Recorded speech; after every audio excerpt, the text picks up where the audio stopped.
Nouvelle cadence des paroles révélées, riches en amour, par l'esprit, la force des paroles inspirées. Innova.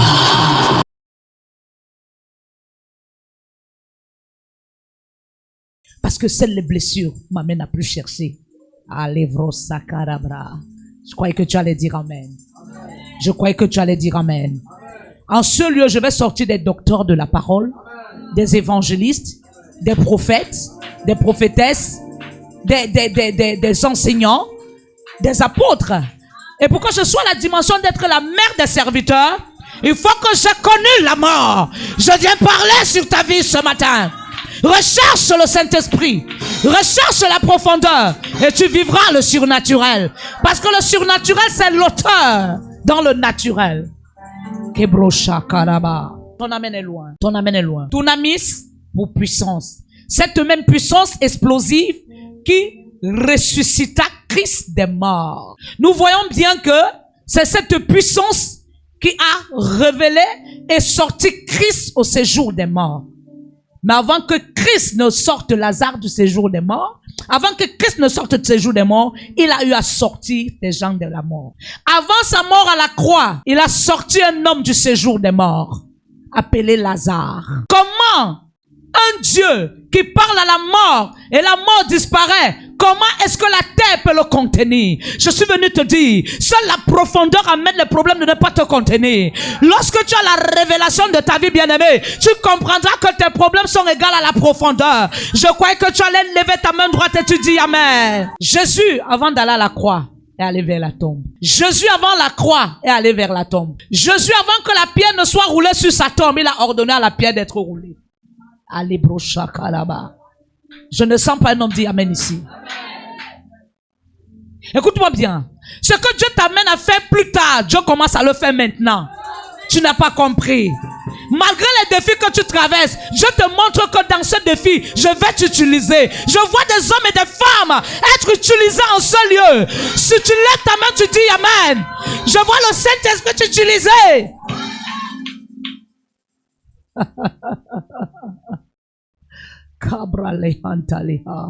J'ai dit mardi, Jésus était Dieu. Il avait cette identité en lui, l'identité de Dieu. Mais dans la maison de Marie, Jésus n'était qu'un enfant. Écoute-moi, tu peux naître avec un grand potentiel, mais tant que tu n'es pas d'abord devenu enfant, tu ne peux pas entrer dans la dimension de fils. Et tant que tu n'es pas entré dans la dimension de fils, tu ne peux pas entrer dans la dimension de la royauté. La royauté, c'est le couronnement après la souffrance. Tu n'es pas en train de comprendre. Jésus a vécu dans la maison de sa mère pendant 30 ans.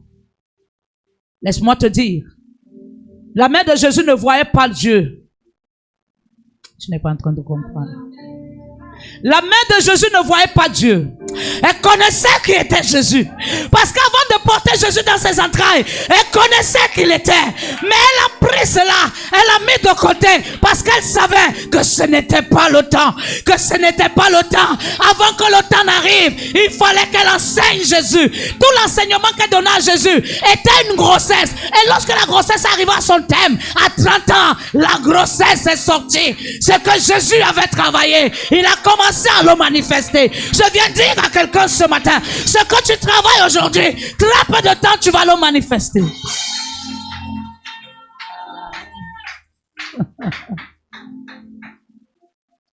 Jésus, maman, est-ce que tu as lavé les toilettes?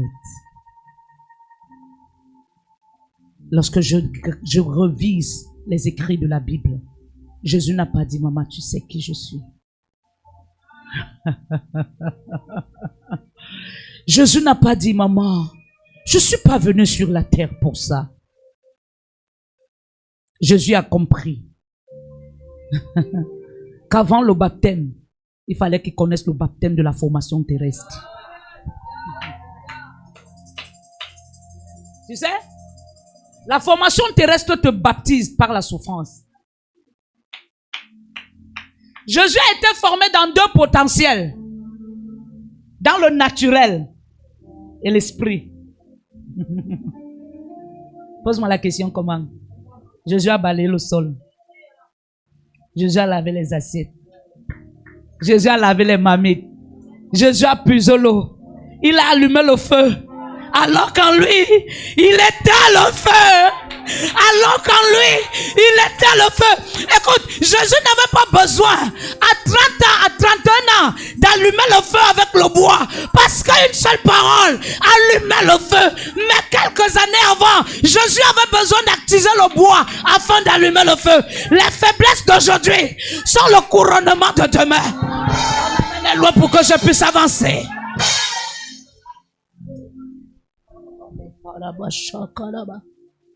Il peut t'arriver de souffrir, mais chacune de ta souffrance est la formation de plus tard. Il y a un plus tard en toi. Il y a un plus tard en toi. Et pour que le plus tard se manifeste, il faut que tu aies connu la souffrance aujourd'hui. Je viens de dire à quelqu'un, la souffrance n'est pas la fin du monde, mais la souffrance est le début de ton déclenchement. Rebo Shakaraba. Tu ne forceras pas, parce que ce que tu auras vécu sera la révélation de ton appel. Tu ne vas pas forcer, parce que tes épreuves seront la révélation de ton appel. En prophétie, ce que tu as vécu depuis janvier, l'heure est venue de le manifester. Si tu lèves la main, tu dis Amen.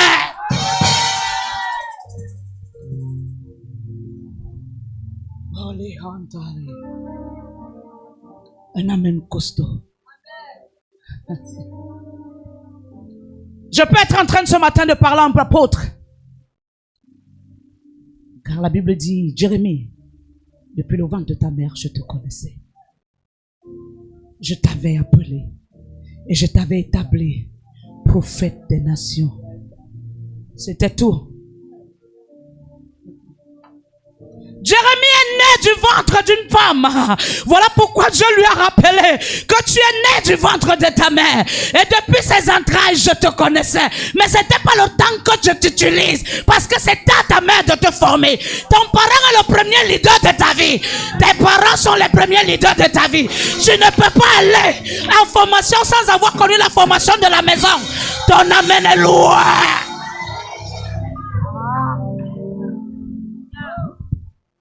Je n'ai pas en train de bien dire amen. Je te connaissais.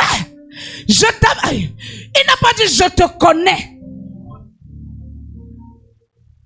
Je ne te connais que quand tu as été éprouvé.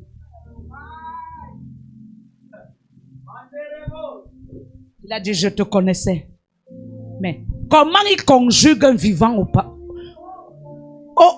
Comme si c'est comme au passé. Parce que ce qui atteste ton apostolat, c'est le passé que tu as vécu. Écoute-moi, la Bible dit, oubliez les événements, parce que le passé a le pouvoir de briser l'avenir. Le passé a le pouvoir de pousser l'avenir. Je viens pousser quelqu'un en avant ce matin.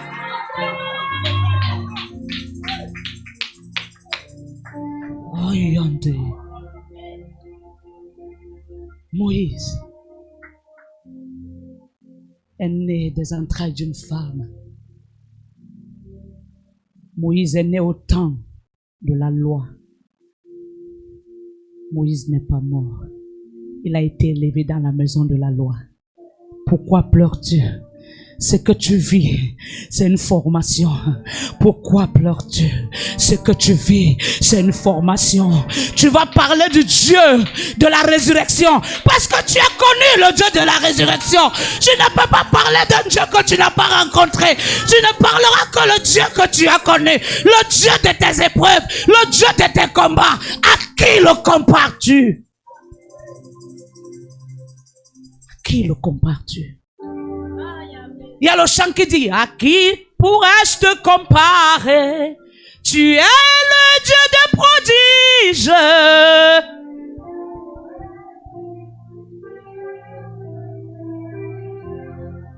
En quoi pourrais-je te comparer?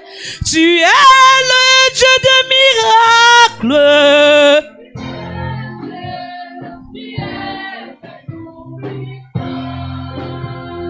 Shakarabalaga. À qui pourrais-je te comparer? Tu es le Dieu des prodiges.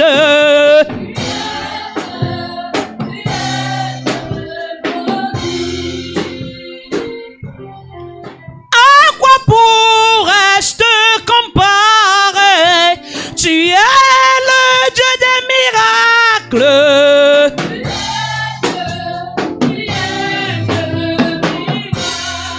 Écoute non, aïe, ekimane na yo, yo zambe nangui, arabasha karaberebo, utingomne na yo, yo zambe nangui. Je croyais que tu allais balancer ta main. Likolo na yise yo tunane na yo yo zambe nanguya.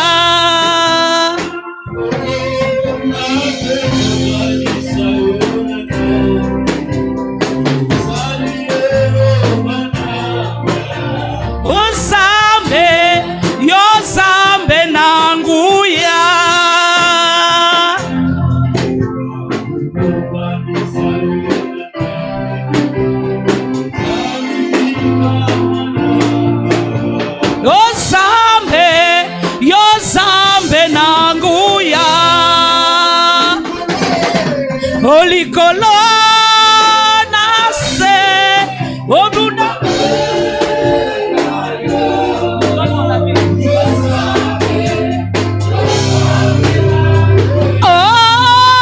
olikolo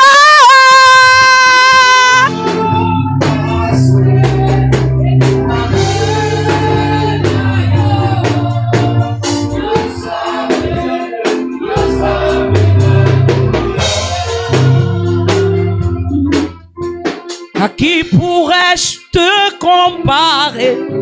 Tu es le Dieu de miracles.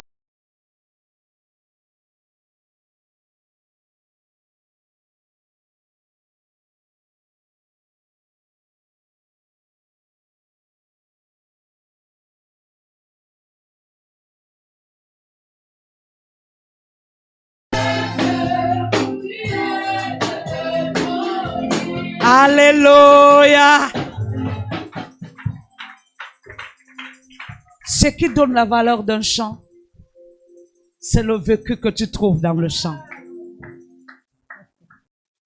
Parce que pendant que je chante ce chant, le Saint-Esprit va me projeter directement à mes souffrances, à mes rejets, à mes douleurs et à mes épreuves. Et lorsque je regarde cela, lorsque je vis cela, ce qui va me faire chanter au point que ça te touche, c'est que je chante avec aisance parce que je connais le Dieu qui m'a parlé.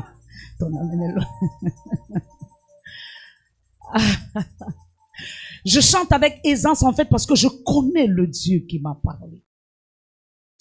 Bien-aimé, quand on te pose souvent la question, est-ce que tu connais Dieu? Je sais pourquoi tu dis oui, tu dis non. C'est parce qu'en fait, tu ne l'expérimentes pas encore. Le jour où tu expérimentes Dieu, ta vie change. Nous voyons trop de combats parce que nous ne voyons pas la production d'onction dans les combats.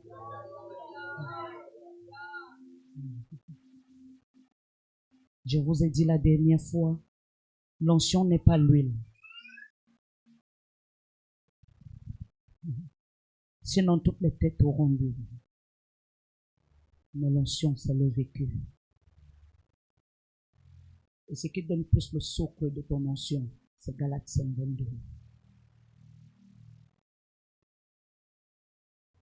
Est-ce qu'on peut lire? Galates 5:22. Il y a une notion bizarre en ce lieu. Galates 5:22. Tu peux lire même si on ne projette pas là-bas.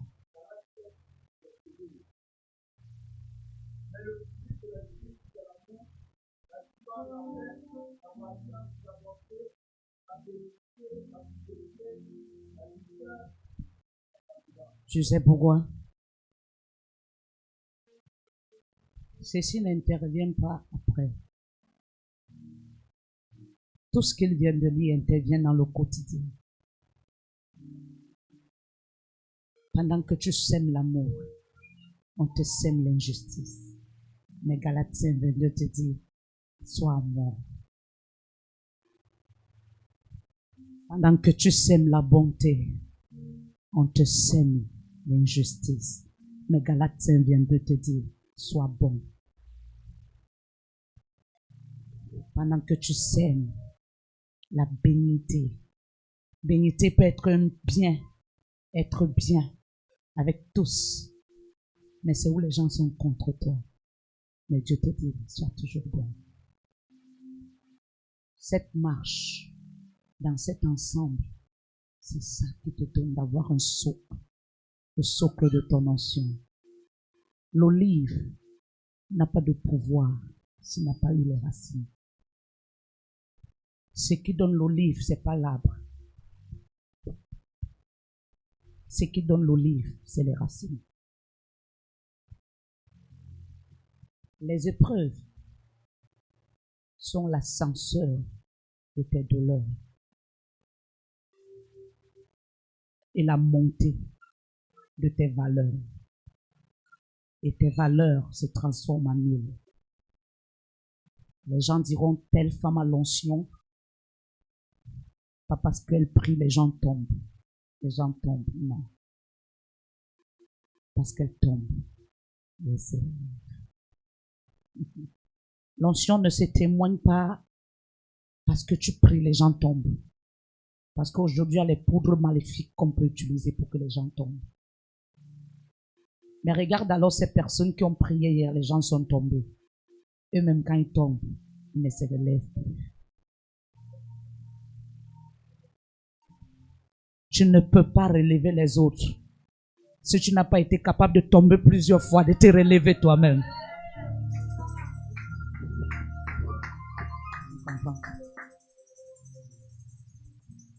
Ce qui me donnera la force de te relever quand tout va mal, c'est qu'à un moment donné de ma vie, Dieu a éloigné les hommes de moi. Il a appris à me relever quand je suis tombé seul.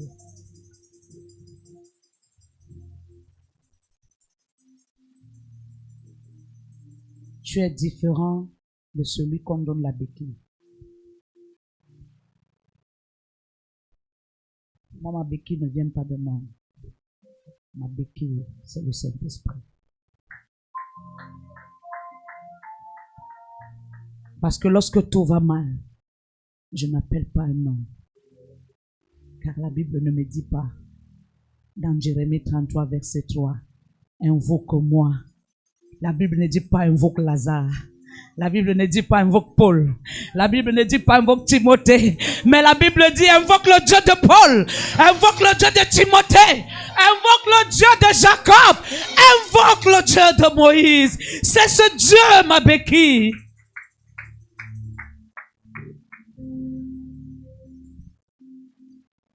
Lorsque tu vois toujours ton argent dans les poches des autres, tu demeures pauvre.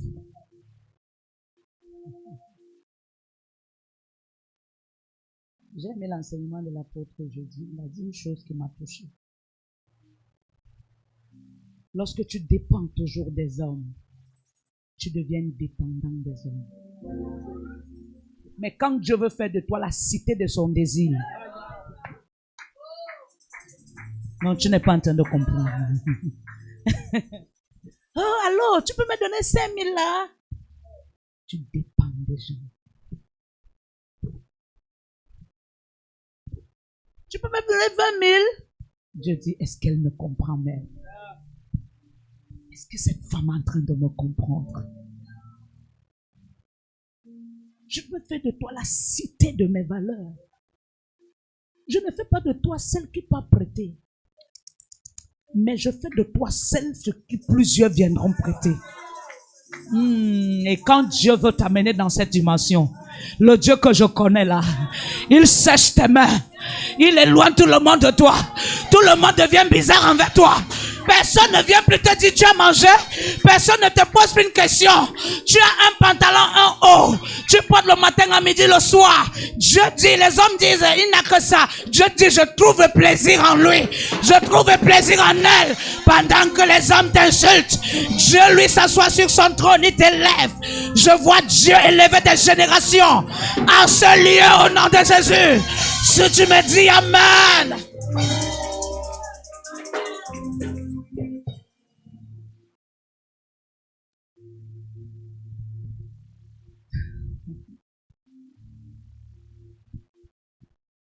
Tu sais pourquoi la formation de Moïse a duré longtemps? C'est parce que Moïse dépendait du peuple. Je comprends pas. Dieu a dit à Moïse, va dire à Pharaon de laisser aller mon peuple afin qu'il me serve.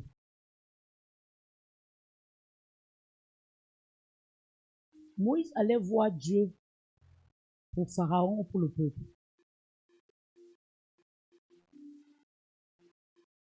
Pharaon était un héros. Est-ce qu'il était un esclave? Quand tu peux évangéliser, tu n'évangélises que ceux qui sont esclaves ou tu évangélises aussi les héros?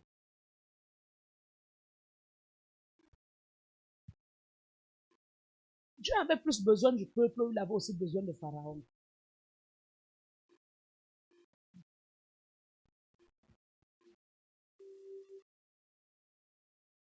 Va dire à Pharaon de laisser aller mon peuple. Mais si Dieu peut dire à Pharaon, ça veut dire que Dieu a un regard sur Pharaon. Et ce que Moïse devait faire, c'était de dire à Pharaon, Dieu m'a dit qu'il t'aime, malgré que tu as tenu son peuple captif. Écoute-moi, ce qui amène le sorcier à confesser, c'est que tu le rassures, que même dans sa trahison, je l'aime toujours.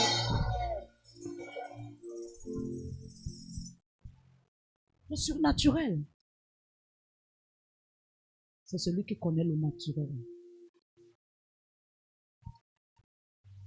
On n'a pas enlevé le naturel, mais on a pris S-U-R. On a mis devant le naturel. Ça veut dire que celui qui devient sûr est celui qui a d'abord connu le naturel. Parce que le naturel c'est le vent. Le naturel c'est la pluie. Le naturel c'est le feu. Le naturel. Mais le surnaturel, c'est que tu sois capable d'entrer dans la pluie pour aller gagner les âmes. Entrer au soleil pour aller gagner les âmes. Sans dire je vais me mouiller. Sans dire le soleil va me brûler. Mais parce que je ne suis plus un homme de la chair. Je suis un homme d'esprit. Voilà pourquoi j'ai pas peur des intempéries. Je fonce malgré tout.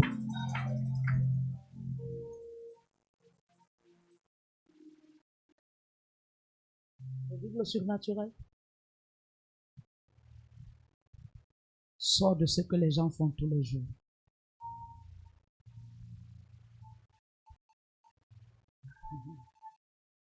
Ne sois pas généraliste.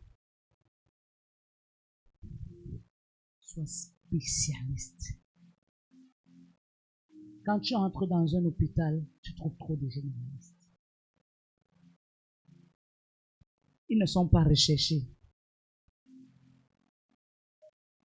Parce qu'à n'importe quel moment, on peut les avoir.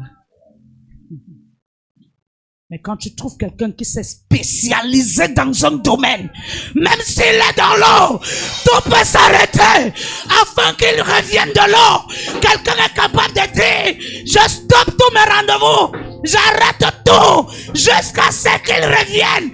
Mais un généraliste, personne ne peut stopper ses rendez-vous pour l'attendre. Tu sais pourquoi? Ils sont nombreux. C'est pourquoi tu dois être de la génération des lumières, la génération des royautés et la génération des autorités. Parce que c'est les trois dimensions que les hommes recherchent sur la terre. What do you want? Qu'est-ce que tu recherches? Qu'est-ce que tu veux? Tu veux être comme tout le monde? T'aimes la grâce. Marche dans Facebook. Tu vas trouver t'aimes la grâce. T'aimes la faveur. T'aimes. Le Dieu qui répond par le feu. Et c'est rare que tu trouves les thèmes. T'aimes la lumière. Je suis l'agneau de Dieu qui ôte le péché du monde. Pas parce que je parle seulement, mais parce que je suis devenu ce que je dis. Tu ne seras que lumière quand tu as connu les ténèbres. Écoute, pour qu'il y ait lumière, il faut que les ténèbres et la lumière fondent ensemble. La Bible dit qu'il y avait les ténèbres à la surface de la terre.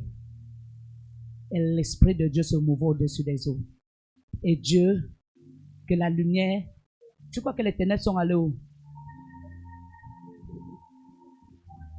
La lumière a absorbé les ténèbres.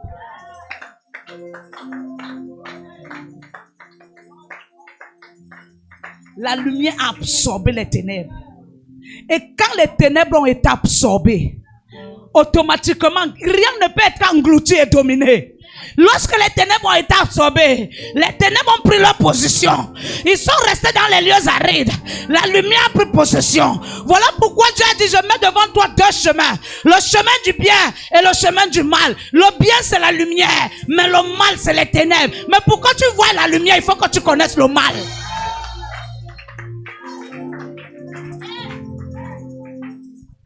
Voilà pourquoi à l'église, on ne transforme pas la lumière, mais on transforme les ténèbres en lumière.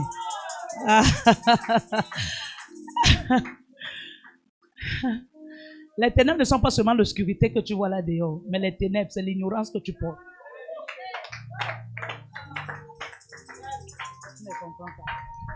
Les ténèbres ne sont pas seulement ce que les gens te font, mais les ténèbres, c'est ce que tu dégages. On vient vers toi te faire parce qu'on sait que toi, tu as la capacité d'éteindre ce qu'ils font.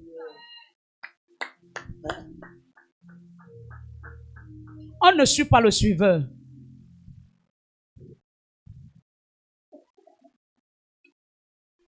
On ne suit pas le suiveur.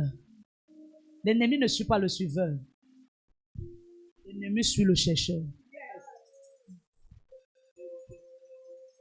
Aussi longtemps tu es flottant, même les ennemis tu n'auras pas.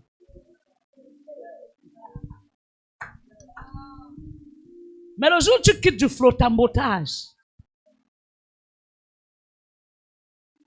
et que tu entres en ballottage, si un ballon n'est pas coupé, on ne peut pas voir ce qu'il y a à l'intérieur. Arrête d'être un chrétien qui part dans les églises. Le ballottage. Dieu ne recherche pas les chrétiens qui marchent dans les églises. Il n'a pas confiance en eux. Quelle onction te couvre? Quel est le manteau qui parle sur ta destinée? Quelle est la grâce qui parle sur ta vie? Est-ce que Dieu lui-même te connaît? Tu es le fils de qui?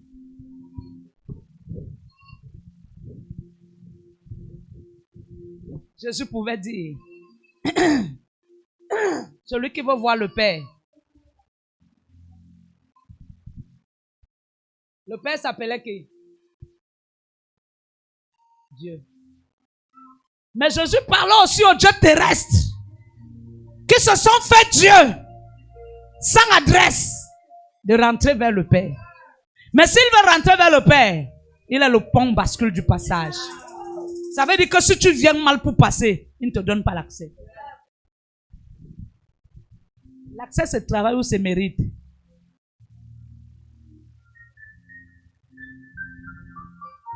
On parle du mérite parce qu'on a travaillé.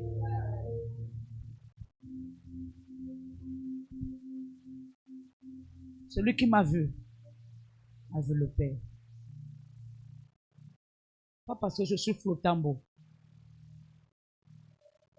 parce que mon sang a coulé à plusieurs endroits. Jésus a 7 plaies. Mais les 7 plaies ont coulé au même endroit.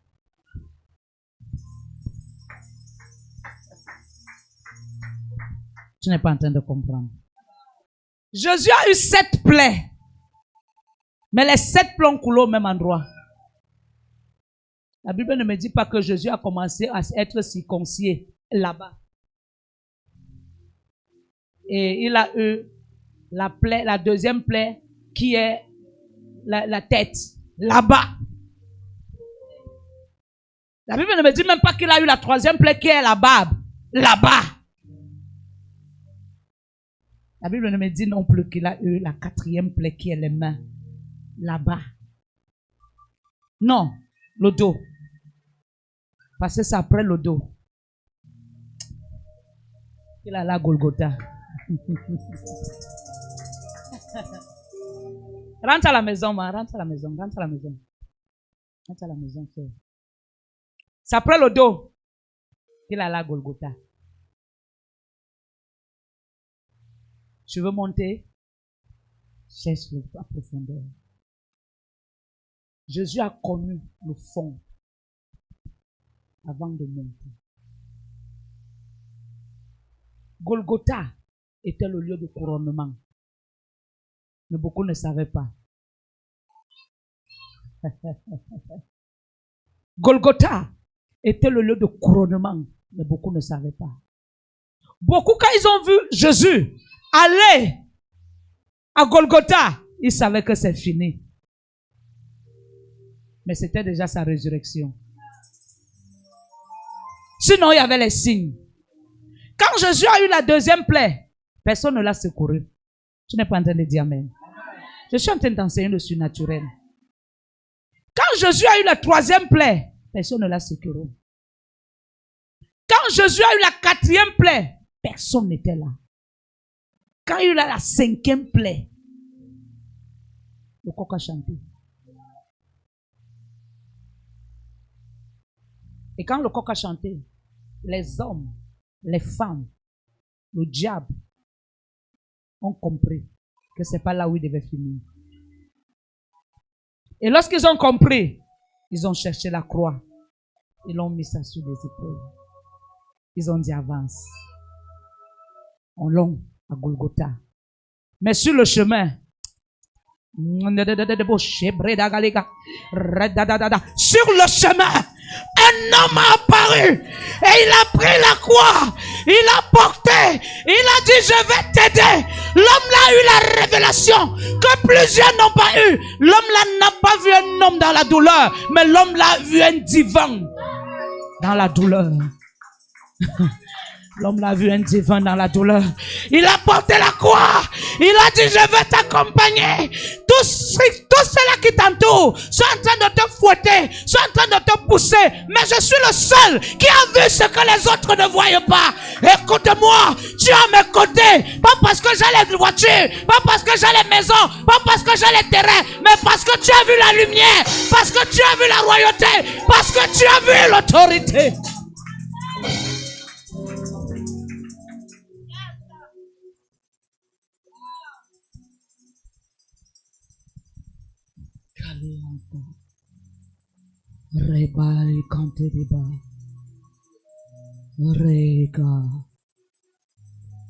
Jésus, donne-moi la croix. Il s'appelait Jésus, mais il n'était pas encore Christ. Parce que Christ, c'était la croix.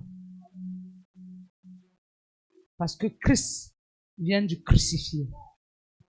Aussi longtemps ta chair n'est pas crucifiée, il y a un symbole que tu ne pourras pas porter. Tu as un symbole que tu ne pourras pas porter. Pour que tu entres et tu montes, tu dois passer par là. C'est pourquoi je suis souvent déçu des chrétiens que là, on prêche à l'église et ils se sentent concernés, ils se fâchent. La Bible dit que Jésus n'avait que 8 jours, il a été dans le lieu de circoncision. Sa mère était là. Son père était là. Sa famille était là. Il était face à sa destinée. Parce que Jésus ne portait pas seulement sa destinée, mais il portait nos destinées. Il a été crucifié. Lorsqu'on a coupé, ping, le sang a coulé. Jésus a crié, oh! L'ange avait donné son nom, mais Jésus n'avait pas encore la confirmation du nom. Mais il y avait un homme qui avait reçu le nom de Jésus depuis très longtemps. Dieu lui a dit, tu ne mourras pas. Seule la promesse te donne la vie. Ton attente peut être longue, mais la promesse est plus longue que l'attente. Parce qu'avant que tu ne viennes sur la terre, cette même promesse, quelqu'un a d'abord attendu. La Bible avait annoncé le Messie, mais le Messie n'était pas encore là. Mais Dieu est parti parmi les hommes. Il a cherché un Messie. Mais ce Messie était verbal. Dieu lui a dit, tu ne mourras pas sans avoir vu le Shiloh descendre. La promesse du Shiloh chez l'homme appelé Siméon, l'homme de Dieu appelé Siméon, est une promesse verbale. Mais la promesse de l'attente du Messie était écrite par Isaïe. Isaïe, le prophète Isaïe a dit, viendra un jour un homme qui s'appellera le Messie. Il viendra comme un rejeton, mais un rejeton de la maison de David. Un rejeton de la maison de noblesse. Un rejeton de la maison de royauté. Un rejeton de la maison de lumière. Il viendra, celui-là. Il viendra. Mais qu'est-ce qui s'est passé? Oh, les Habraï, quand Isaïe a écrit. Oh, Siméon a parlé. Siméon est resté avec le verbe. Mais Isaïe, lui, il avait laissé l'écrit. Tu ne comprends pas. Pour que toi, tu deviennes une parole écrite, il faut que tu sois une parole annoncée. Lorsque Jésus, il ne s'appelait pas encore Jésus, il s'appelait un enfant nous est. Un fils n'était pas encore donné. N'était pas encore donné. La révélation ne donne pas tout au même moment. La révélation fouille. Un enfant nous est. Ce n'est pas la même personne qui a dit un fils nous est donné. C'est ceux-là qui ont compris qu'un enfant était né. Tu n'es pas en train de comprendre. C'est ceux qui ont compris qu'un enfant était né. Ah! Quand même ils sont restés. Marie est entrée. Au lieu de circoncision. Simon n'avait pas de téléphone. Simon n'était pas joignable. Il n'avait même pas la puce ni la connexion. Mais Siméon avait un téléphone spirituel. Appelez le Saint-Esprit. La Bible me dit, le Saint-Esprit s'est révélé divinement à Siméon. Et lui a dit, va au temple. Il y a quelque chose au temple. Siméon s'est levé. Il savait ce qu'il partait rencontrer. Quand l'heure de ta visitation arrive, c'est pas quelqu'un qui te dit, mais tu as le sentiment en toi que quelque chose est en train d'arriver. Que quelque chose est en train d'arriver. Siméon est allé au temple. Il n'est pas entré au temple. Il est resté à l'entrée du temple. Le jour où la femme Sunamite devait être visitée, elle n'est pas entrée à la chambre haute. Parce qu'elle était la chambre haute. Elle était la chambre haute. dire à la femme Sunamite que je l'appelle. Lorsqu'elle est venue, elle est restée à l'entrée de la chambre haute. Il a dit, femme, comme quel est ton problème? Elle a dit, j'ai pas besoin de dire par ma propre voix, parce que j'avais déjà dit par tout objet que j'ai placé dans cette chambre. Le lit était le lieu de repos. Je sais que le lit est le seul endroit où Dieu se révèle à ses serviteurs. La table est le lieu de la communion. Je sais que c'est le seul endroit où tu es en connexion avec le Saint-Esprit. La chaise est le lieu de la stabilité. Je sais que c'est le seul endroit où Dieu te fait asseoir afin que toi tu me fasses asseoir. Et le chandelier, c'est la présence du Saint-Esprit. Oh, le Saint-Esprit t'a déjà dit mon besoin. Il t'a déjà dit mon manquement. Comment tu me demandes encore quel est le problème que j'ai? Tu connais mon problème. Oh, Léa.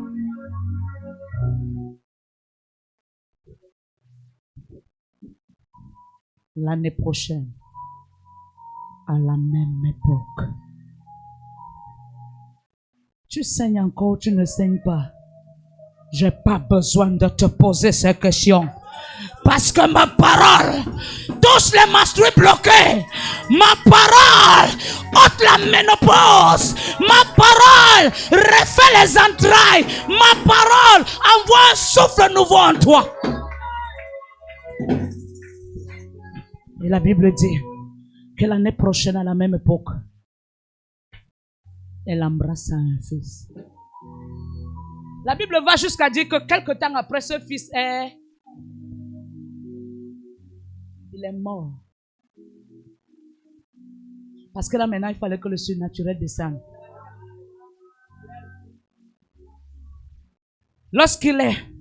Elle a senti que son fils était mort. Elle n'a pas dit à son mari que son fils est mort.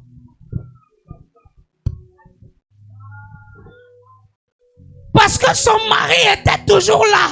Mais ils n'ont jamais pu avoir l'enfant. Mais le jour où l'homme de Dieu est entré chez elle, elle a eu l'enfant.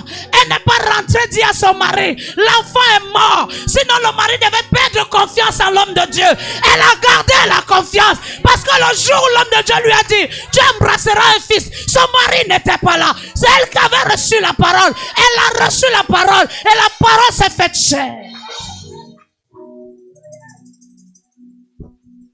Voilà pourquoi, lorsque l'enfant est mort,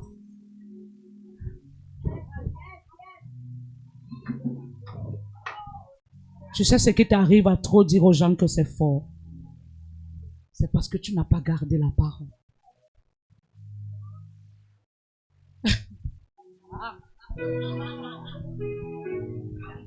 Elle a emballé son enfant. Il était mort, donc notamment il devait être emballé dans le drap. Mais écoute-moi, elle n'a pas mis son enfant dans le drap. Elle a eu la stratégie. Elle lui a tiré. Il s'est ramolli. Elle lui a fait asseoir. Oh, il était mort. Elle a dit à son mari, j'arrive quelque part, je reviens. Oh, il était mort. Elle n'avait pas vu la mort, mais elle a vu le surnaturel.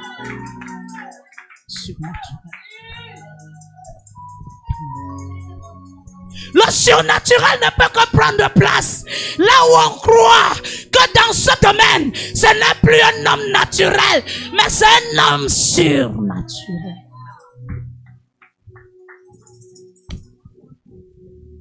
Tu sais pourquoi cette femme avait cru au surnaturel? Parce qu'elle a manifesté le surnaturel même sans le connaître.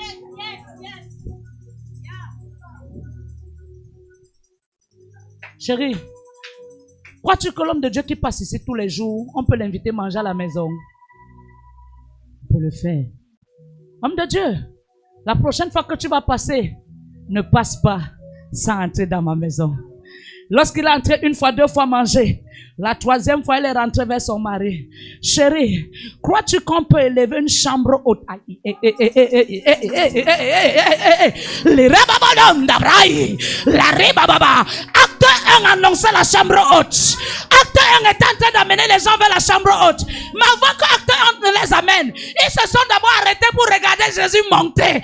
Ah, quelqu'un leur a demandé, jusqu'à quand vous allez regarder Jésus monter? Jésus est monté pour voir ce que vous allez faire sur la terre. Allez vous enfermer dans une chambre haute et recherchez le surnaturel.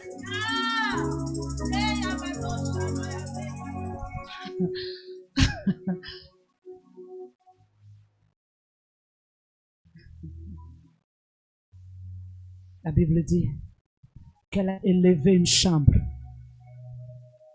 Ce que j'aime dans cette parole, on ne m'a pas dit que les techniciens étaient travaillés. Je disais hier à mes fils qu'à un moment donné, apprenez à tout faire. Je sais pourquoi nous quittons les églises sans remords.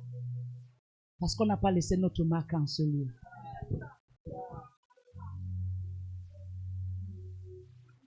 Le jour où on va élever une église et que toi tu as tourné le béton et tu reconnais que le poteau si c'est moi, pour que tu bouges sera difficile. Parce que le poteau là va te représenter. Et ça va faire une fondation dans la maison de Dieu. Si tu me dis amen, je vois le surnaturel descendre dans ta vie ce matin. Je vois le surnaturel descendre dans ta vie ce matin. Un amen pour que j'avance.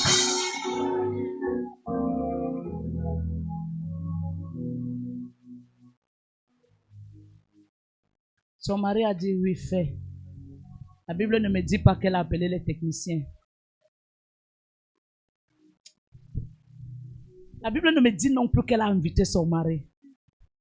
Mais la Bible dit qu'elle éleva une chambre haute. Ça veut dire qu'avant que la chambre ne soit élevée, elle-même, sa foi était déjà élevée. Ah, tu ne comprends pas. Tu n'es pas en train de comprendre. Elle a élevé une chambre haute. Elle a mis quoi? Un lit. Ah, est-ce qu'on peut lire cette parole? Je suis en train de t'enseigner le surnaturel. Bien-aimé, sois un chrétien du surnaturel. Arrête d'être flottant. Mon fils pousse comme ça. Arrête d'être flottant. Est-ce qu'on peut lire? Je ne suis même pas bien entré encore. Seulement ce que j'enseigne, il va m'arrêter là aujourd'hui. Je te laisse réfléchir. Tu vas me revenir. Ton amen est loin. Ton amen est loin. Faisons une petite chambre haute avec des murs. Et mettons-y. Elle a dit quoi? Non, prends la première parole. Elle a dit quoi? Non. Elle a dit quoi? Elle a dit quoi?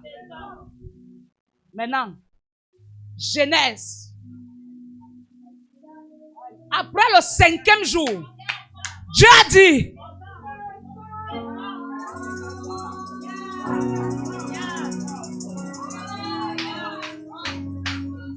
un homme surnaturel, c'est un homme qui est dans le mot-à-mot de la Bible.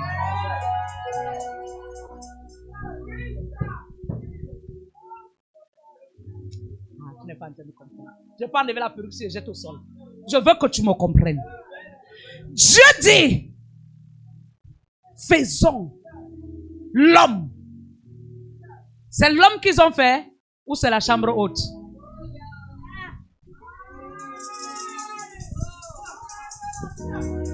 Dieu a fait l'homme ou il a fait une chambre haute? Si tu te vois encore la dimension de l'homme, tu n'as pas compris que tu es un homme surnaturel. Tu n'es pas un homme normal. Tu es une chambre haute.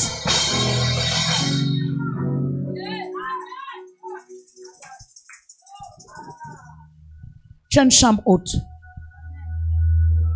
Aussi longtemps tu vas te voir comme un homme normal. Tu ne vas pas respecter ta chambre haute. Pose-moi la question, prophète, comment? Ton corps est le temple du Saint-Esprit. Ton corps est le temple de quoi? Du Saint-Esprit. Ça veut dire que ton corps est saint. Et il est esprit. Et pourquoi il doit être dominé par les éléments de la nature? Or, tu as surpassé la nature. Faisons une petite chambre haute. La chambre haute ne commence jamais par être grande. Mais elle commence par être une chambre haute. Mais ce qui l'amène dans la grandeur, c'est ta consécration. Voilà pourquoi ça coule dans mon cerveau. Je peux devenir folle. Voilà pourquoi, quand Dieu a fait l'homme, il a mis l'homme dans la chambre haute. Il a dit à l'homme, cultive, cultive, cultive. Tu ne peux pas monter en expansion si tu n'as pas cultivé. Adam, cultive. Adam. Mais Adam n'a pas pu. Il a failli. Voilà pourquoi la femme tsunamite n'a pas failli. Elle n'est pas rentrée dire à son mari, notre enfant est mort. Mais elle a cru au Dieu de son alliance. Le Dieu qui l'a amené a dit, faisons.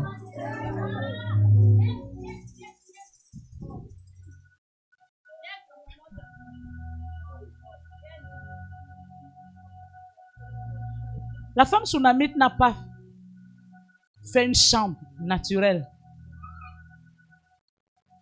Mais la femme tsunamite a activé le Saint-Esprit dans sa maison. Le Saint-Esprit. Oh, Kandé. La Bible dit qu'elle a mis le lit.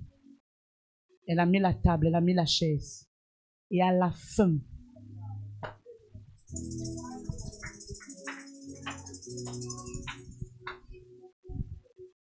faisons une petite chambre haute avec des murs. Les murs, c'est quoi? Toutefois que tu pries, ne clôture jamais sans dire, je lève autour de moi des murailles de feu. Ta prière doit être protégée par Dieu. Elle a élevé les murailles. Et mettons-y quoi? Et mettons-y pour lui Tu joues avec elle. Tu joues avec elle. Venez à moi. Vous tous qui êtes fatigués, et je vous donnerai. Donc Jésus a le lit.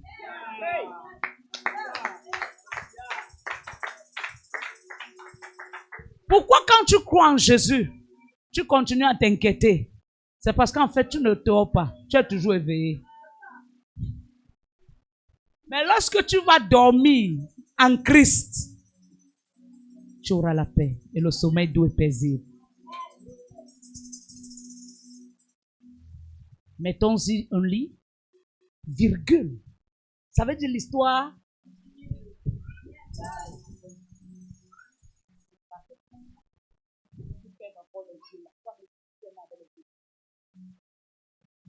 Tu n'es pas en train de comprendre. Il dit, mettons-y. Dis avec moi, virgule. Qui a mis le point sur ta vie? Qui a mis le point sur ton histoire? C'est parce qu'en fait, la personne ne sait pas que tu n'es pas des gens du naturel. Mais tu es de la catégorie des gens surnaturels. Là où on met le point, toi tu effaces le point et tu mets la virgule. Parce que le crayon du Dieu que tu sais, il n'a pas la gomme, mais il a le sang. Lorsque les hommes écrivent, lui vient effacer.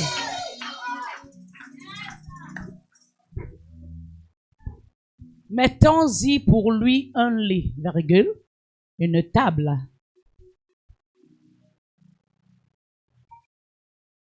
Tu sais ce qui donne le pouvoir au trône? C'est qu'il y a une table qui a 12 chaises.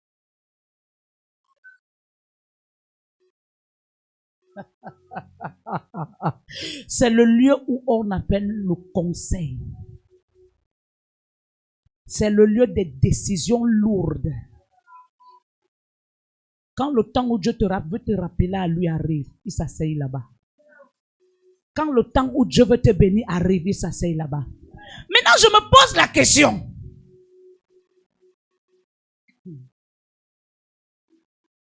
Avant les 12 fils de Jacob, il y avait 12 trônes. Mais eux, ils s'appellent qui? Yeah. Mais quand les fils de Jacob sont arrivés, on a dit 24. Mais comment la table? Comment?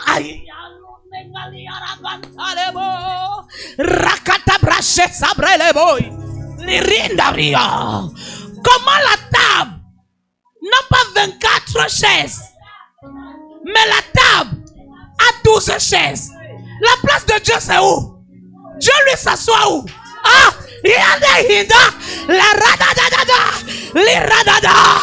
seules personnes qui prennent la décision dans le ciel, c'est les 12 fils d'Israël. Parce qu'ils sont ceux-là qui ont marché sur la terre, qui ont connu la terre et qui connaissent aussi les...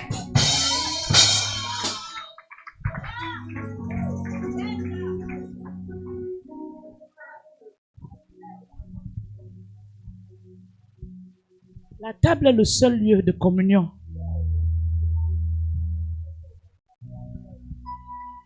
La table, c'est le seul lieu de la communion. C'est pourquoi quand la femme a mis le lit, elle a vu le repos. Elle a su que sa prophétie est certaine. Tu n'es pas en train de comprendre. Elle a mis quoi? La table. Elle a su que la communion ne manquera jamais dans sa maison. Ah, je ne vois pas un peuple ici qui a la révélation. Ah, je ne suis pas en train de voir un peuple ici qui a la révélation. Je m'en fous si vous n'êtes que 5. Dieu m'a dit, il sélectionne parmi les peuples pour faire des fils pour moi. Je n'ai pas besoin de multitude. Mais qui sont les bâtards? J'ai besoin de ceux-là qui sortent de mon ADN spirituel. Ah, Lianta, ton amen est faible. Ton amen est faible.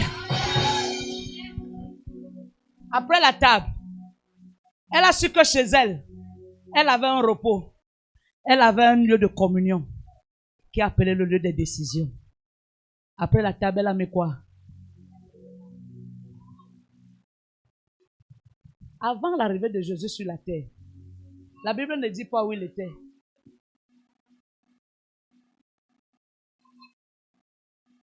Mais après le passage de Jésus sur la terre, la Bible dit qu'il a assis.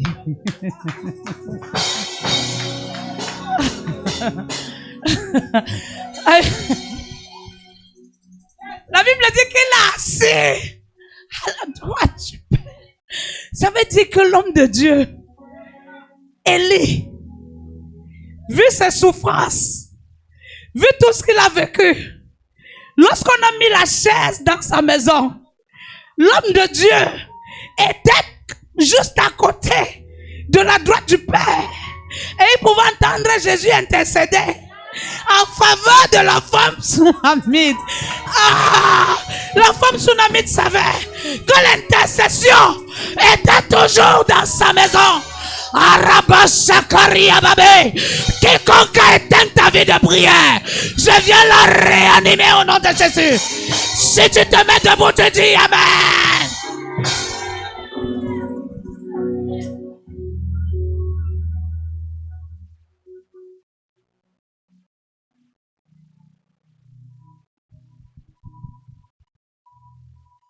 Et un chandelier.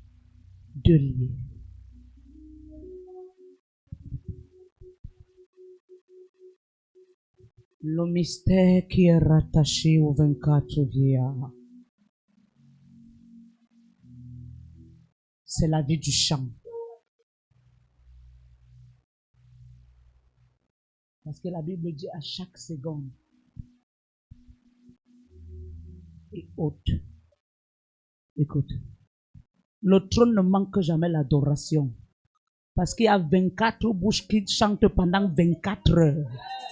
À chaque heure, un vieillard élève en adoration. À 13 heures, un autre vieillard élève l'adoration. À 14 heures, un autre vieillard élève l'adoration. Ah! Arrêtez là. À 14 heures, un autre vieillard élève l'adoration. À 15 heures, un autre vieillard élève l'adoration. Ah! Ricantebra, Liria Baba, à 16h, 17h, 18h, 19h, 20h, 21h, 22h, 23h, minuit, c'est la fin de la journée. Seigneur, nous te remercions, nous te remercions. Reçois l'honneur qui t'est dû.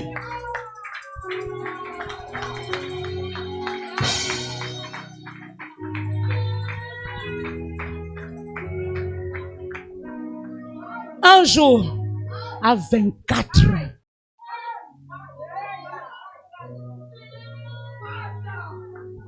la femme Sunamite savait que l'adoration ne pouvait pas s'éteindre en elle. Écoute, c'est pas ta prière qui garde la flamme allumée, mais c'est l'adoration qui garde la flamme allumée. Allez, allez, basuka. Realande lebrosa. Recanteria baba. Le rende vole. Relaria baba. Parce que tu es là. Mon cœur est dans la paix. Jésus, tu es là. Mon cœur est consolé. Parce que tu vis à moi. Mon cœur est dans la paix. Jéhovah, tu es là. Mon cœur est consolé. Oui, le bien de ce monde n'apporte pas la paix. Seul Jésus, le chemin, la vie. Parce que tu es là, mon cœur est dans la paix. Jésus, tu es là. Mon cœur est consolé. Ô Paraclet, fais ton entrée.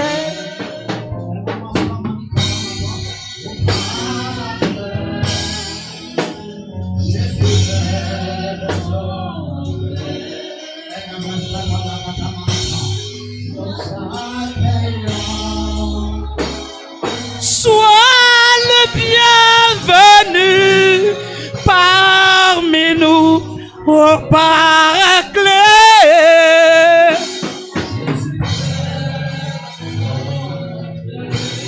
Ô Paraclet, fais ton entrée.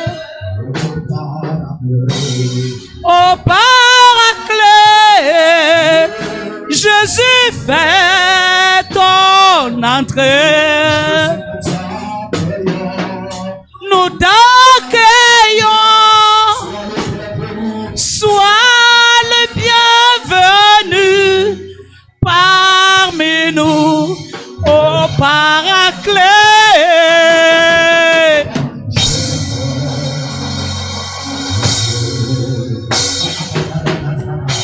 Ô Paraclet,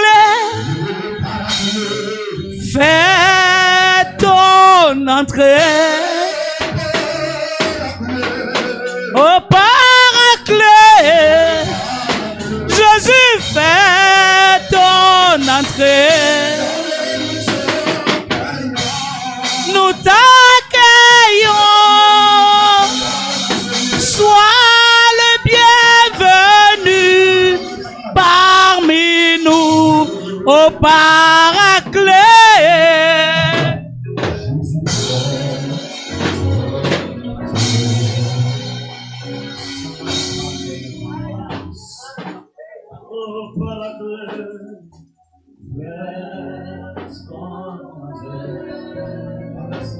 Ami fidèle, sois le bienvenu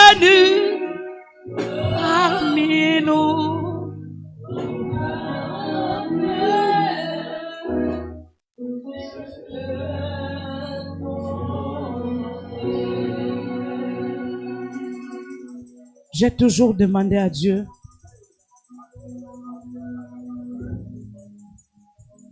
Moi, je n'ai pas grandi dans la foi dans plusieurs églises. J'ai grandi dans la foi dans une seule église. Étant dans cette église, j'étais chantre. J'avais toujours été combattu. J'étais toujours combattu.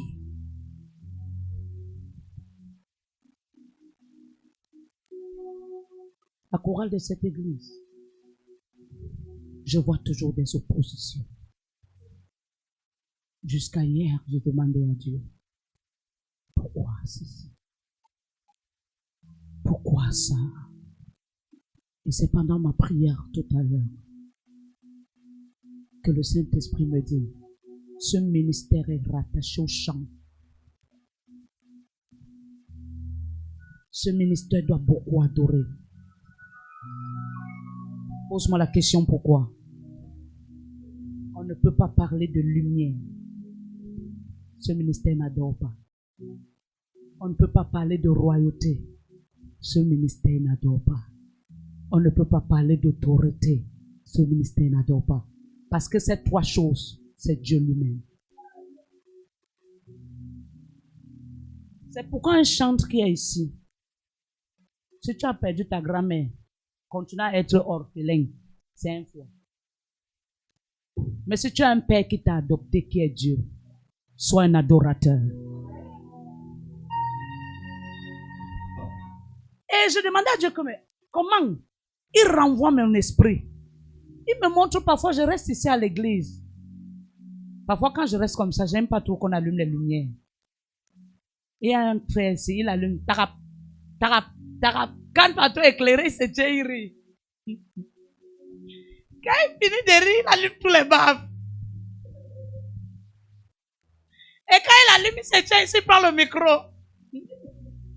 Seul. Il commence à chanter en douala. Il danse, il monte dans la salle. Il part vers le pianiste, il secoue. Le pianiste, il le secoue. Il danse comme ça, il danse comme ça. Je suis au bureau, je suis dépassé. Et que Jean lui demande que, il dit, je prépare l'atmosphère. La Bible me dit, Dieu parle tantôt d'une manière. Et quand ce frère arrivait ici, si on pouvait dire à quelqu'un qui chante, personne ne pouvait croire. Mais le fait que tout le temps il fait ça, il fait ça, il fait ça, il fait ça, ça amplifiait la grâce de chant en lui.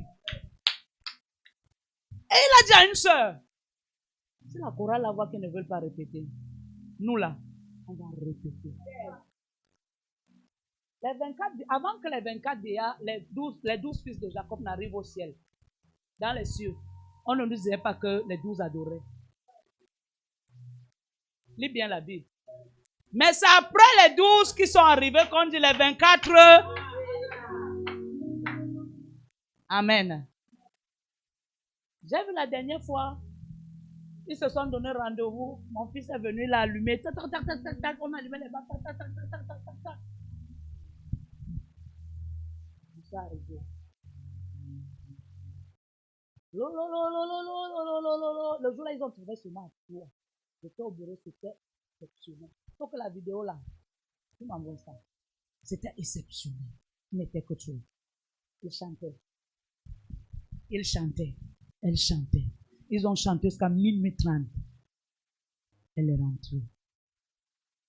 Le jour qui suivait, ils ont dit pas temps de prière. C'est devenu le temps d'adoration. Et je n'étais pas là. Quand je suis venu d'aller chercher le remède de Maël, quand je suis revenu, j'ai trouvé une atmosphère. Je me suis seulement assise au sol. J'ai commencé à adorer. Et j'ai réalisé qu'on prie souvent beaucoup. Mais pourquoi on dit chanter ces prières 2 fois? Parce que le chant, c'est la parole. Non seulement c'est la parole, c'est lié à la mélodie. Je suis prophétisé à quelqu'un. Je viens prophétiser à quelqu'un. Un chandelier se réveille en toi. Un chandelier se réveille en toi. Tu sais pourquoi on dit n'éteignez pas l'esprit? C'est pas seulement le péché qui éteint l'esprit, mais c'est le manque de vie d'adoration. L'adoration est la seule chose qui te donne la chair du canard. Quand tu pries, tu as la chair de poule. Mais quand tu adores, tu as la chair du canard. Ton niveau. Tu peux mettre la poule là-bas, tu dis que la poule c'est là, tu demain, le lendemain tu la trouves. Mais le canard, si tu le promets, la mort il disparaît. Tu sais ça? Prends un canard chez toi, hein. Mais comme ça, tu dis que même en patois, que maintenant il l'olonne, si tu le trouves. C'est l'un des animaux mystérieux. Ne le vois pas là. Quelqu'un qui ne garde pas l'eau. Tu l'as déjà regardé l'eau. Dès que ça tombe, ça fait comment? Lui-même, qu'est-ce qu'il lui dit qu'il y a l'eau? Il est en train de faire. Ah, tu sais pourquoi? C'est la cadence. Nouvelle cadence des paroles révélées par l'esprit, la force innova. La révélation qui va sortir de ce ministère. Les gens vont garer les voitures pour chercher à écouter. Je n'ai pas en train de comprendre. Le temps des souffrances tire à sa fin. Le temps des épreuves tire à sa fin. J'ai beaucoup souffert. J'ai beaucoup pleuré. C'était pour que Dieu ressorte le trône à moi. Je vais révéler le trône sur cette terre. Les nations vont m'appeler pour révéler le trône. Et mes fils ne seront pas derrière. Je serai avec vous. Parce que la barbe est collée à la tête. Il n'y a que les genoux qui sont collés aux orteils. Écoute-moi. Tu es le fils de ma droite. Parce que tu es le fils de ma barbe.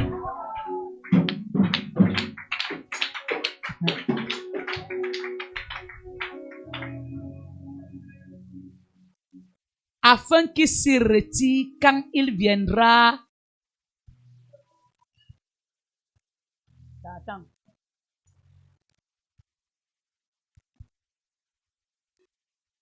Ce que Dieu aimait en cette femme, elle aimait beaucoup la pluralité. Un vrai enfant de Dieu aime la pluralité. Il n'aime pas, j'ai dit, je dis. C'est un homme de division. Mais Dieu aime le nous. Parce que quand Dieu a commencé à Genèse, il a dit créons. Il n'a manqué le respect à personne. Il a reconnu la place de chacun. Voilà pourquoi le leadership, quand la place et l'autorité n'est pas reconnue, il y a bafouement d'onction.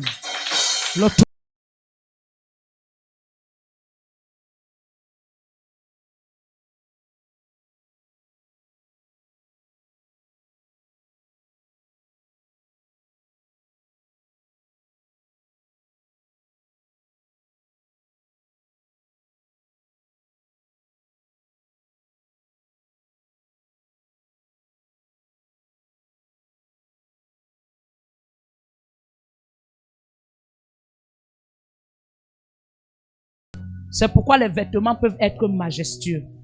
Je te pose une question. Très bientôt, tu vas commencer à m'habiller comme ça. Ça serait pour entrer dans le genre de salle-ci.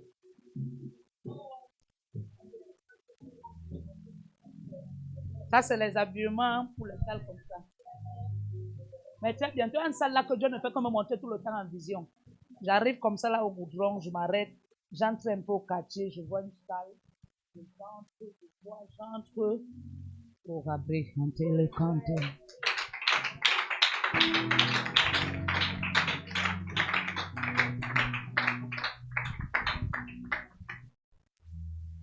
Pas 11, c'est là où je clôture.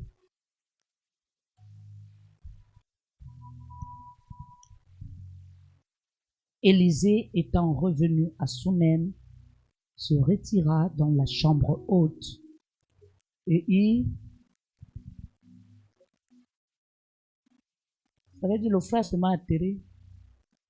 Il a dormi.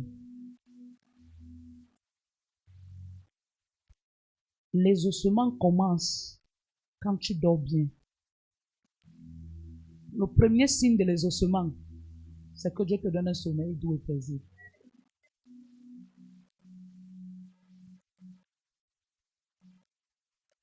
Le jour où on a enlevé les prophéties et toutes les banderoles qui étaient ici, j'ai dit à Élie, maman, enlève-moi tous les autocollants et les banderoles de cette église. Quand il a fait chion, j'ai senti une fatigue de 4 jours. Mais ce qui me tenait, c'est que dans toute cette fatigue, je sens une paix intérieure. Je ne peux pas expliquer ce que je ressens. Parce que moi, je vivais comme quelqu'un qui est toujours en conflit interne. Tu sais pourquoi? Le feu me disait, "You're not there for place where me, I want you. Now, go." Mais depuis un certain temps, je peux avoir tous les problèmes du monde, mais j'ai la paix.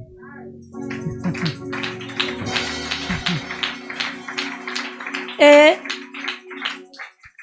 je réalise qu'en fait, la paix ne vient pas d'un homme. Mais la paix, c'est le produit fini de Dieu. C'est pourquoi il a dit, je m'en vais au Père. Il n'a pas dit, je vous laisse l'argent. Parce que l'argent n'achète pas la paix. Mais la paix produit l'argent. Seule la paix te donne de bien réfléchir. Mais l'argent t'empêche de réfléchir.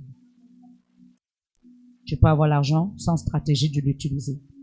Or, la paix ouvre le parchemin des stratégies. Ton amen est loin. Continue.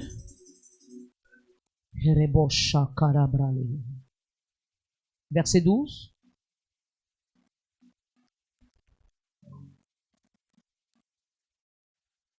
Il dit à Géasi, son serviteur, appelle cette Sunamite. Géasi appela et elle se présenta devant lui. Continue. Il dit à Géasi, qui est en train de voir un peu ce qui se passe dans ce verset, ancien Israël?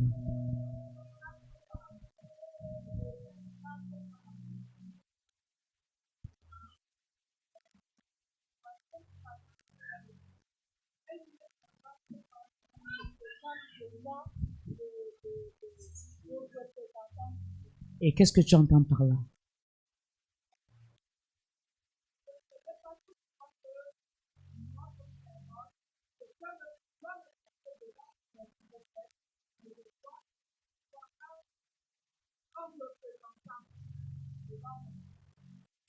Le mystère, le leadership.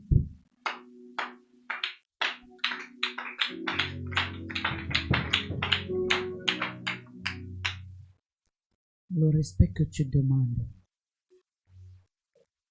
Si tu ne me donnes pas ça, tu n'auras pas ce respect.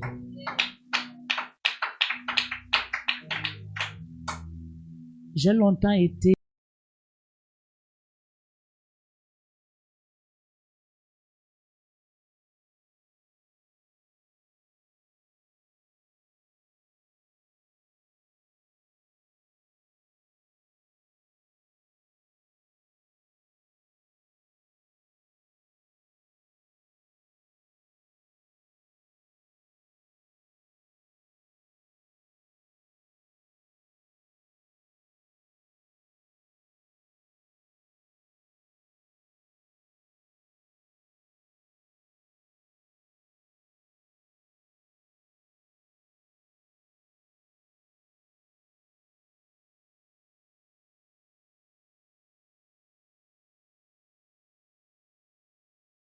ce qui amène le déshonneur, c'est la proximité. Voilà pourquoi la femme Sunamite n'est pas entrée dans la chambre haute. Oh, c'était sa maison. Si l'enfant la tombe, parce que tu lui donnes à quelqu'un qui dort debout, c'est elle qui dort, c'est pas lui qui dort. Il se sent en danger. Ce qui donne le mystère au trône, ce qui donne le mystère au trône, c'est qu'il y a 6 cieux, 6 ciels avant d'atteindre les cieux. Bon, maintenant, essaie un peu d'imaginer le nombre de protocoles qu'il y a avant d'atteindre le Père. Bon, maintenant tu as prié, tu es au 2e ciel. Tu pêches, tu rentres encore au fond du bas de la terre. et tu reviens, tu veux monter pour atteindre les dimensions des cieux où a assis le Père, tu dois percer les murailles. Voilà pourquoi quelqu'un ne doit pas entrer ici directement, le culte fini. Je suis assise facilement, je le reçois facilement. Depuis un certain temps, quand je m'assois comme ça, c'est ouvert, mon cœur fait mal. Mon cœur est bizarre. Quand je fais ça, je suis à l'aise. Tu sais pourquoi? Dieu veut me dire, barrière entre le peuple et toi. Tu n'es pas en train de comprendre. Les 24 vieillards sont avec Dieu, mais Dieu assis sur sa majestueuse. Quelqu'un entend? Ce qui est facile devient l'idolâtrie. Quelqu'un m'entend? Ce qui est facile devient l'idolâtrie. Mais ce qui est mystifié devient honorifique. Ton amen est trop loin. Ton amen est trop loin. Voilà pourquoi l'homme de Dieu, Élisée, n'est pas allé directement dire, la femme Tsunami, t'es où? C'est facile pour toi de m'appeler au téléphone, je dis allô de l'autre bout de fil. Mais l'année qui arrive par la grâce de Dieu, tu peux m'appeler 3 jours, je ne réponds pas. Tu sais pourquoi? Je te mets en questionnement. Et plus tu entres dans le questionnement, ton amour pour moi augmente. C'est pas l'orgueil, c'est le leadership. Depuis que je suis en retraite, mon téléphone ne passe presque pas. Tu sais pourquoi? Dieu veut me couper des hommes. La seule chose qui te donne la communion parfaite avec Dieu, c'est que le monde s'éloigne de toi.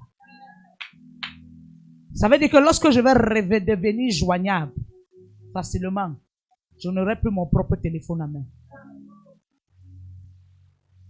Et c'est où l'honneur s'impose. C'est là où tu peux voir un homme de Dieu entrer, tout le monde veut le toucher. Tu sais pourquoi? On ne le touche pas tout le temps. Il devient rare. Ce qui est rare s'appelle or. L'or, on ne reste pas au quartier pour demander l'or. Il y a l'or ici. Il y a l'or ici. Pour chercher l'or, il faut entrer au désert. Ton amen est loin. Élisée dit à Géasi, dis-lui, voici, tu nous as montré tout cet empressement. Que peut-on faire pour toi? Faut-il parler pour toi au roi ou au chef de l'armée? Elle répondit, j'habite au milieu de mon peuple.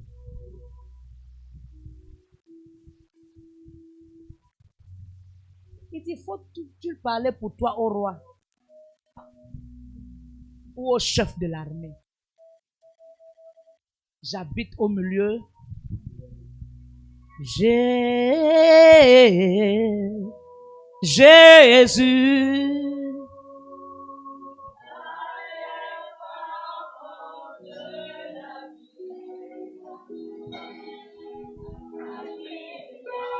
Est-ce que c'est vers le peuple d'armée que je vais aller? Est-ce que c'est devant le roi? Mais c'est devant le roi des gloires. Jésus. Tu as les paroles.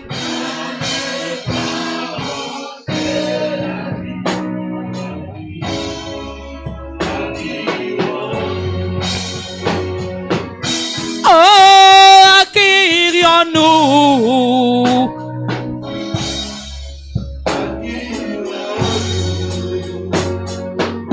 Oh, à qui irions-nous? Tu as les paroles de la vie.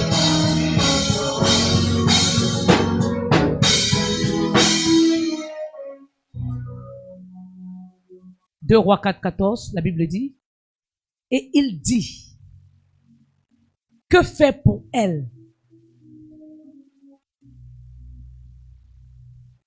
Il a compris que cette femme est bâtie dans la sagesse. Elle voulait lui dire, Dieu est dans ma maison.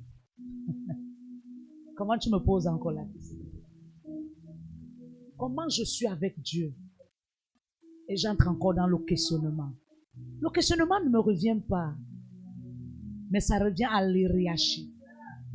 Voilà pourquoi il a répondu, il a posé la question, maintenant à l'air libre, afin que celui qui se reconnaît comme celui qui est porte-parole, Ali haragado. Liria baba baba baba. Et Géasi répondit, mais, virgule, ça continue. Elle n'a point de fils. Point. Virgule. Mais, virgule. Ça veut dire que dans sa stérilité, sa stérilité n'était pas un homme, mais sa stérilité était la révélation. J'ai dit mardi, Dieu a dit à Abraham, j'augmenterai les limites de ta tente. Hey maman, les gens étaient en train d'attendre, mais depuis que Dieu t'a dit qu'il va augmenter les limites de ta tente, jusqu'à ce qu'est-ce qu'il a fait? Ce n'était pas la maison. Écoute-moi, Adam n'avait que 2 chambres, salon, cuisine, douche. Écoute-moi, ce n'était pas de ça qu'Abraham avait besoin. Ce n'était non plus de ça que Dieu avait besoin. Abraham, c'était le livre caché. Abraham, c'était la profondeur cachée. Abraham avait besoin d'une dose d'onction de révélation. Voilà pourquoi Dieu lui a dit, j'augmenterai. J'augmenterai.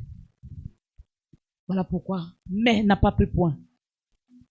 Parce que point, on cherche ce que les hommes ont fait. Dieu ne met pas point dans la vie d'un homme. Dieu met la vérité. C'est les hommes qui mettent le point. Mais ce qu'ils ne savent pas, c'est qu'un homme n'a pas le point final. L'homme pense avoir le point, mais Dieu a le point final. Quand lui descend, il descend avec la finalité. Il s'appelle Rédempteur parce qu'il ne descend pas en premier, mais il descend en dernier. Parce qu'il est le Dieu de la fin. Elle n'a point de fils et son mari est point. Tu sais pourquoi? C'est où la limite des hommes s'arrête. La façon que la parole est sucrée. Si elle t'enseigne la parole dans la révélation, tu vas jeter le mouchoir au sol. Ah! Je vois les mamans Erna debout. Parce qu'elle dit, c'est quel mystère ça? Reçois ce même mystère. In Jesus' name. Shakarabalaba. Et il dit, appelle-la. Géasi l'appela. Et elle se présenta à la. C'est le même Géasi.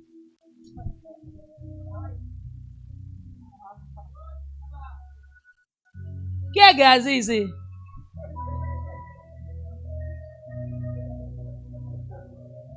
Qui est le Géasi ici?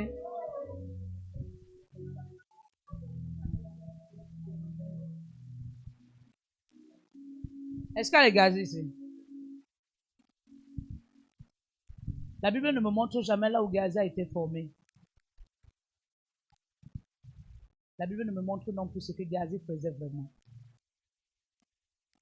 Mais la Bible me montre ce que Élisée faisait auprès d'Élie.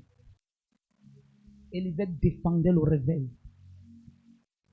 Élisée suivait son père partout. Élisée était toujours là. Mais Géasi, lorsque tu lis l'histoire de Géasi là, qu'est-ce que tu comprends? Un homme flottant beau. Il était dans la superficialité. Or, Élisée était dans la profondeur. Josué était dans la profondeur. Moïse avait d'abord cru aimer les Caleb. Josué était toujours de côté.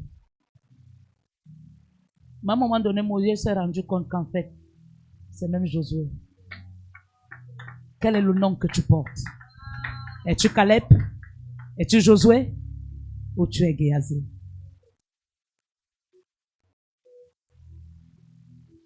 C'est lui qui a dit à son maître, il n'a pas d'enfant. Ça veut dire que ce n'est pas, ce n'est pas son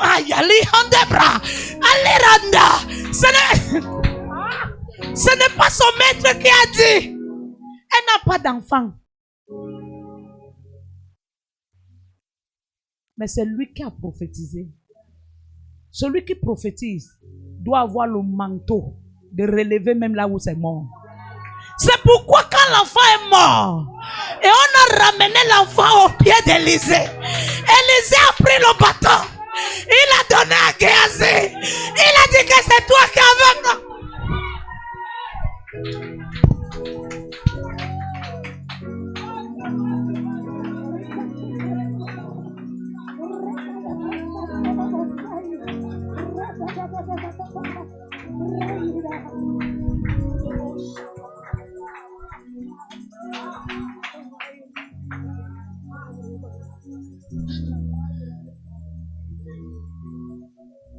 Il a dit,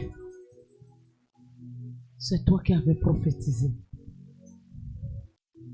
J'avais posé la question. En fait, ma question pouvait être la recherche du prophétique. Mais toi, tu as achevé la prophétie. Un vrai prophète, c'est pas seulement celui qui prophétise pour que ça arrive, mais c'est celui qui a la solution même lorsque tout va mal. Voilà pourquoi quand Dieu te forme, il te forme dans le théorique et dans la pratique. Un vrai prophète, c'est celui qui connaît le dehors et qui connaît le dedans.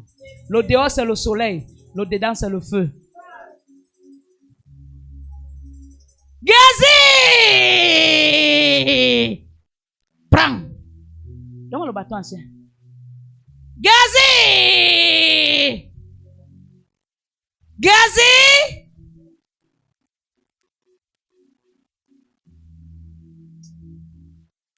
Ramène l'endroit où la femme l'a perdu le bébé. Attends, c'est quand Géasi parle qu'Élisée dit à cette même année prochaine, tu feras quoi? Tu feras quoi? Je demande elle a seulement embrassé le fils quand il est né, ou là aussi elle a embrassé le fils quand il est mort.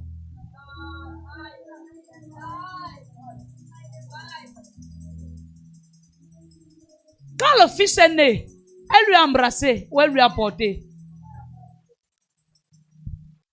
Quand il est mort,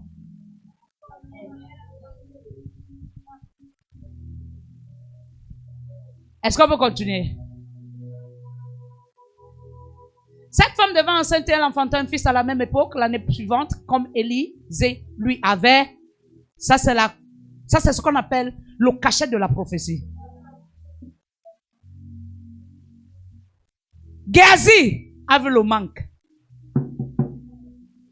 Élisée a comblé le vide.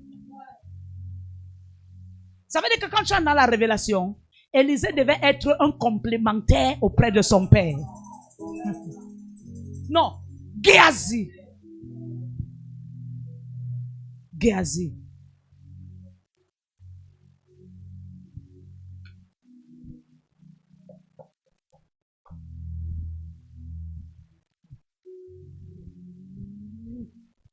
Ah. Géasi, on lui a donné le bâton. On lui a dit ce qu'il doit faire. Tu sais pourquoi il n'a pas peur? Parce que l'acte que Élie posait le jour-là, Élisée, c'est le même acte qui devait se produire le jour de son enterrement.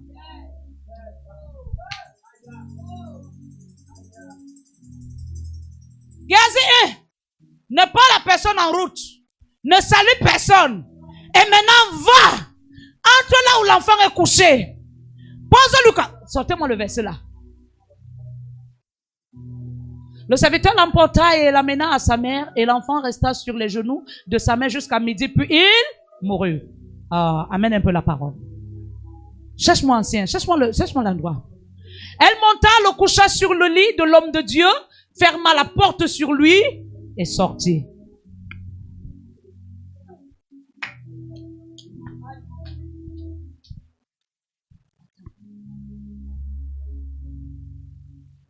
Le jour-là, elle est entrée dans la chambre. Mais le jour où elle devait recevoir cet enfant, elle est restée à la porte.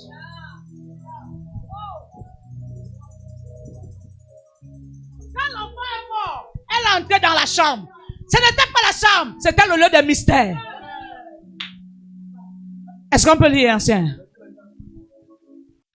Oui. C'est ça? C'est 25 ici. Elle partit donc et se rendit vers l'homme de Dieu sur la montagne du Carmel. Elle a laissé l'enfant coucher. Elle n'est pas partie avec l'enfant. Parce qu'elle savait que l'homme de Dieu n'a pas besoin d'être là. Il faut juste une parole. Avant qu'elle ne conçoive cet enfant, l'homme de Dieu ne l'a pas touché. L'homme de Dieu a juste dit une parole. Et la parole a créé. Donc la parole a la capacité de recréer. C'est qui là-bas? Kéria. La colombe ne peut pas rester où il y a le lion. Prends mon bâton. Et Élisée dit à Géasi, 5 terrains. Ça veut dire frère, fils. Maintenant, entre dans ton office.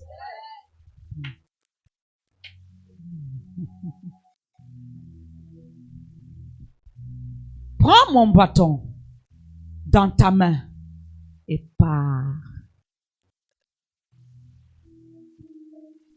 Oh, entre Élie et Élisée, Élie n'a jamais dit à Élisée, pars.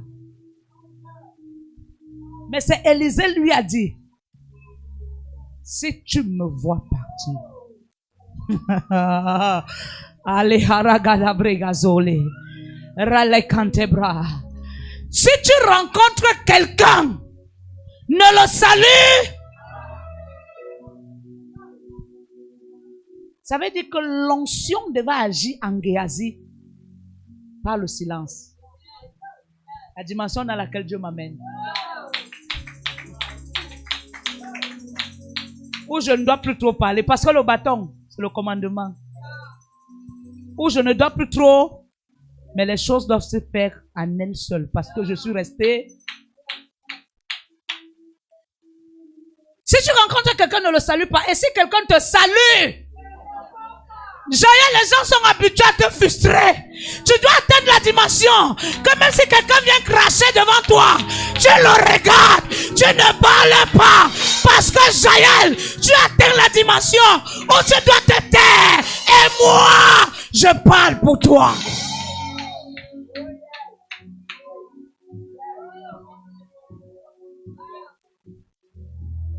Parce que, à force de saluer, ça veut dire te justifier.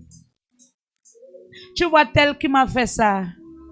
C'est parce que ma fille, mon enfant, tu te justifiais quand tu étais encore ma fille. Quand tu étais encore mon enfant, tu pouvais te justifier parce qu'il voulait que les hommes t'entendent. Tu étais ma fille. Tu devais te justifier parce qu'il fallait que les hommes t'entendent. Maintenant, tu es ma servante.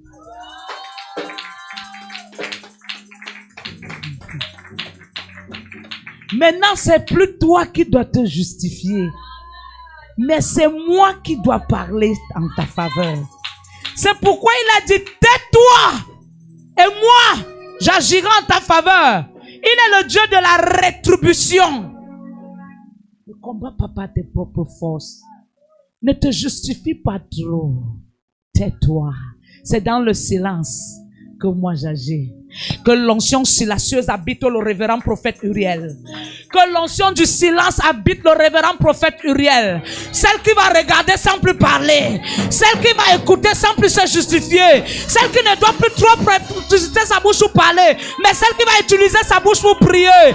Utiliser sa bouche pour adorer. Faites silence!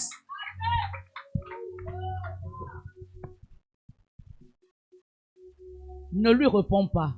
Tu mettras mon bâton sur le visage de l'enfant. Parce que tu ne seras ami avec personne.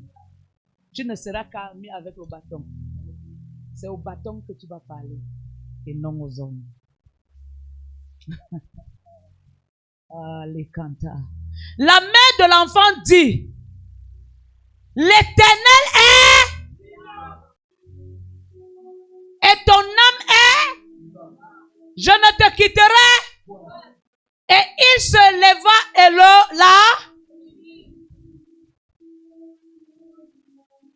Élisée a la femme a redit les mêmes mots que Élisée avait dit à son père. Malgré les challenges, malgré les épreuves, ton Dieu est mon Dieu, ta terre est ma terre, ton peuple.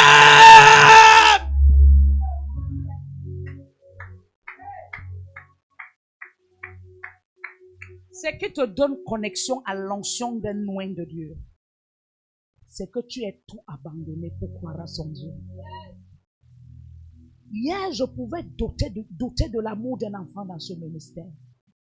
Mais j'ai vu cet enfant abandonner tout pour dire, ça c'est ma mère. Comme je parle, mon notion descend sur sa vie. Raconte Brahia là-bas. Celui qui a tout abandonné pour toi, c'est celui qui peut porter ce que tu portes. En prophétisant, l'onction descend.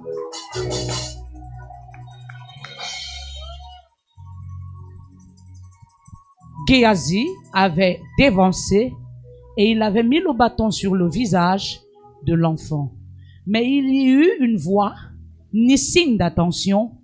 Il s'en retourna à la rencontre d'Élisée et lui rapporta la chose en disant, l'enfant ne s'est pas réveillé.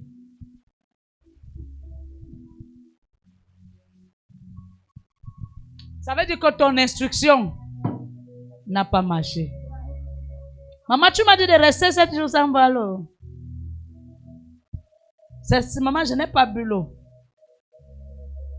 Maman, je ne me suis pas lavé. Oh, tu t'es bien lavé. Tu as bien bu l'eau. Tu as dit, Dieu fera. La grâce là, quand elle descend du ciel, ce n'est que pour toi. Elle doit te rechercher parce que tu as obéi à l'instruction. Lorsqu'Élisée arriva dans la maison, voici l'enfant était mort, couché sur son lit. Oui. Élisée entra, ferma la porte sur eux deux. Sur eux, comme la femme du prophète veuve avait fermé la porte sur elle et les vases.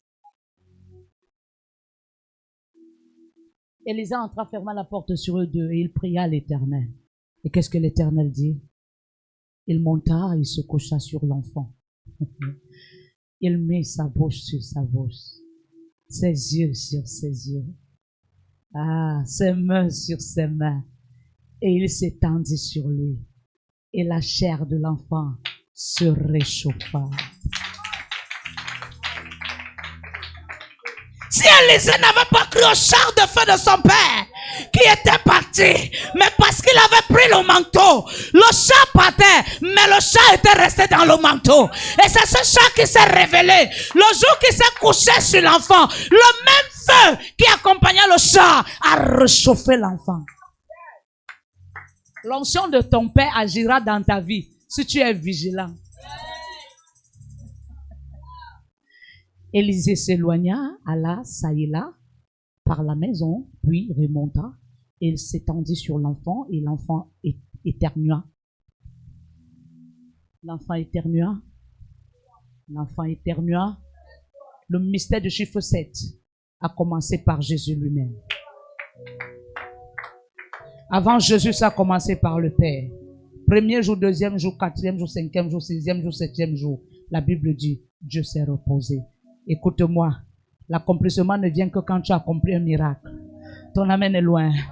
Lorsqu'il atteint la 7e fois, la Bible dit l'enfant. Élisée s'éloigna et... Oh non, c'est pas la 36. Élisée appela Géasi et dit, appelle cette tsunami. Géasi l'appela et elle fit. Et elle vint vers Élisée, qu'il dit, prends ton.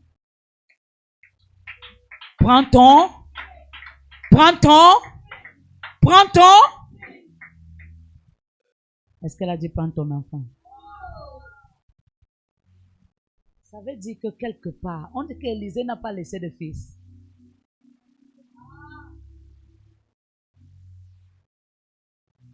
Il n'a pas dit prends ton, mais il a dit prends ton, parce que ce fils porte ce que je porte.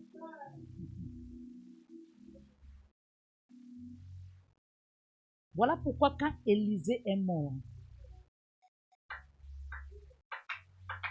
avant de mourir, est-ce qu'il avait un fils? Il avait un fils. Mais le fils était caché dans l'histoire du secret. Et maintenant, on a voulu ramener l'histoire du secret public. Tu n'es pas en train de comprendre. Tu n'es pas en train de comprendre.